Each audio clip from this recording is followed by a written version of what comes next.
भुदरगड तालुक्यातील श्री क्षेत्र आदमापूर इथं सद्गुरू संत बाळूमामांची वार्षिक भंडारा यात्रा सुरू आहे। यात्रेचा आज मुख्य दिवस। यात्रेनिमित्त गेल्या 7 दिवसापासून सुमारे 10 लाख भाविकांनी बाळूमामांचं दर्शन घेतलं।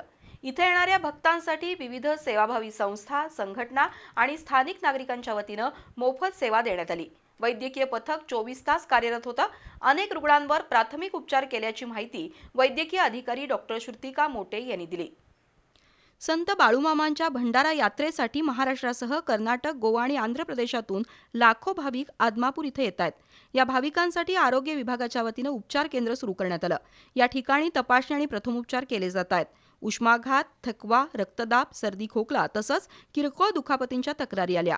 अशा रुग्णांवर तत्काळ उपचार केले जातात। यात्रेदरम्यान सुमारे 7,000 रुग्णांची तपासणी करण्यात आली, तर 50 रुग्णांना पुढील उपचारासाठी कोल्हापुरातील रुग्णालयात पाठवण्यात आलं। तालुका आरोग्य अधिकारी डॉक्टर आनंद वर्धन यांच्या मार्गदर्शनाखाली भाविकांना दर्जेदार आणि तातडीची आरोग्य सेवा उपलब्ध केल्याची माहिती डॉक्टर श्रुतिका मोटे यांनी दिली। यात्रा काळात आरोग्य पथक पूर्ण क्षमतेनं सज्ज ठेवण्यात आलंय। भाविकांच्या आरोग्याची काळजी घेण्यासाठी सर्वतोपरी प्रयत्न केले जात असल्याची माहिती आरोग्य विभागाकडून देण्यात आली।